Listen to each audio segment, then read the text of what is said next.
Putin is like Hitler without Holocaust. We are in the Berlin Story bunker. This is in the middle of Berlin, near Anhalter Bahnhof. In this bunker is an exhibition. This is called Hitler, How Could It Happen? Because this bunker was exactly at Hitler's train station. In this real historical place, we thought we should have not only Hitler, how could it happen, but also something that relates to our time. Hitler was a war criminal and Putin is a war criminal. He attacked other countries, he killed people.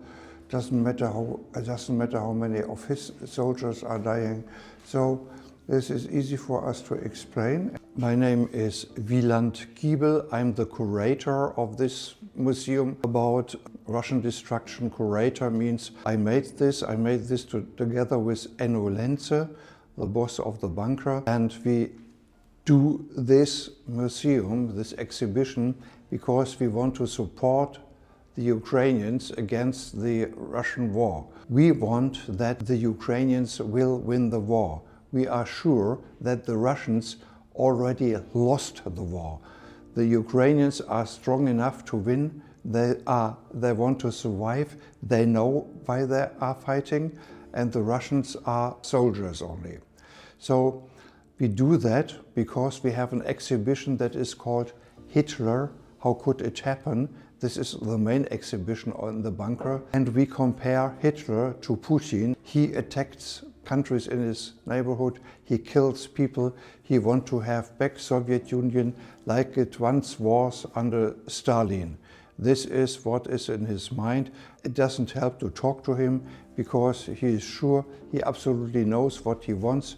He described this in interviews and he described it in articles he has written.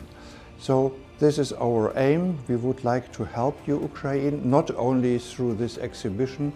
We collected a lot of money to send items to the Ukraine. It's easy for us to help because we can do it. Every morning we can decide, do you want to be a jerk or do you want to help? I'm German. I have had nothing to do with Ukraine.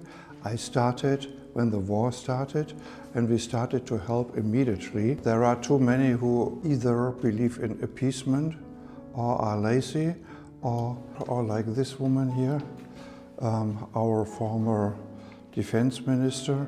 This is embarrassing how she behaved, absolutely inadequate to send 5,000 helmets. They did not understand what it means.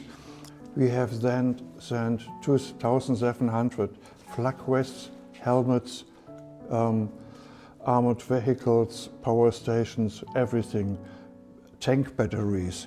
This is a Russian helmet, and if my sound is good, you hear that this is paper and it's not steel or something like that. And you see that the bullet went in here and the bullet went out here, and here was the Russian. So what we show you here is real stuff. It is from the war, from the front, to have an idea what it means. We built with our 3D printer to explain how big these cruise missiles are.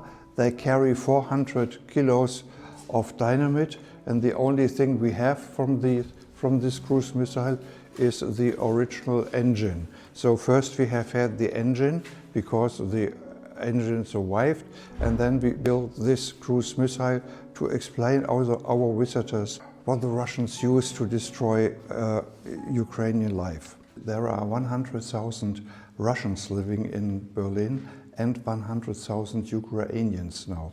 And the Russians attacked us when we placed the destroyed tank in the front of the Russian embassy. That was destroyed in the Battle of Kiev at the very beginning of the war. We brought this tank to the Russian embassy because we wanted to express that we are behind the Ukrainians, and we wanted to express fuck Putin. This car is a social taxi, so two young men used that to help old people, to bring medicaments. They both worked together a long time. Both could have done Oleg. This Oleg you see now was at the beginning of the war in Poland, and he could have stayed in Poland, but he decided to go back to Kherson and to help. And Oleg Konecalnik, the other one, the one who died, he was young enough to leave Ukraine. He could have gone, but he also decided to stay and to help. And they both have been in this car that was attacked by a Russian drone. We are in the city of Kherson, and you see that there is only one car in the city, and the drone pilot sees this and attacks it with his drone. It is destroyed. Oleg just checked with his smartphone where he is bleeding, and while he checks, he sees how his colleague is dying, lying there. Oleg Connect was hit by the drone and he died on place.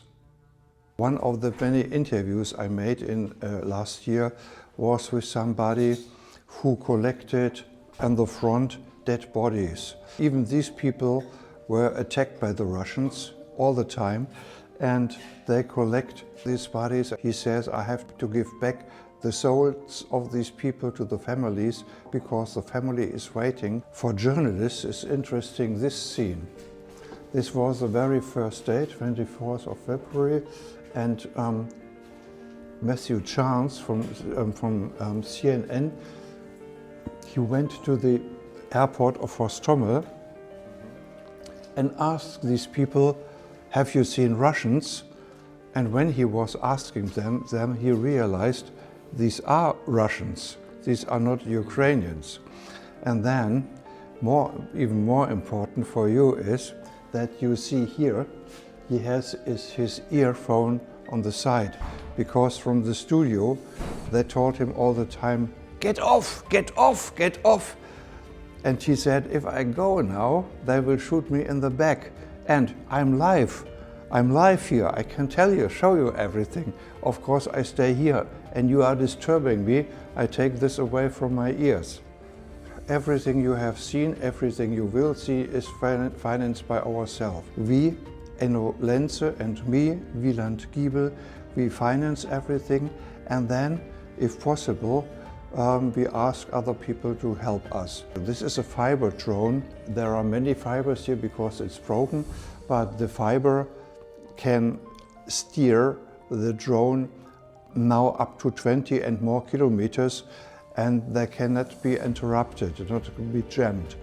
And these legs are here because this drone stands at the end of a drone tunnel that leads to the city of Kherson. This drone tunnel is 12 kilometers long, and at the end of the drone tunnel, they are waiting for cars passing by to destroy the cars. What you see here is Berlin Story bunker. This is the bunker at the train station of Hitler. Behind us is Hitler's train station. Everybody who wanted to visit Hitler came to this train station. For example, Molotov, the foreign minister of Russia, or Siamo, this was the Italian foreign minister. We just made a book about him because he was one of the main visitors of Brussels. He fucked German ladies, and this was one of the main reasons he came again and again to Berlin. This brothel is called Salon Kitty, and he visited this salon very often. So we have a publishing house, not only the exhibition, and we just produced a book about him. This is our link to Italy. Now what you see here is a bunker that has 5 levels, and the main exhibition, Hitler, How Could It Happen, is on 3 levels, and we see the Ukrainian museum. This is on 1 level, and we have this museum here together with all the others about German history, because we want to show that it has something to do, our German history, our Nazi history, with the situation how Putin just attacks the Ukraine. Ukraine is a democratic state, that all the people, they want democracy. They want to be part of Europe. They are part of Europe. And this is what they are fighting for.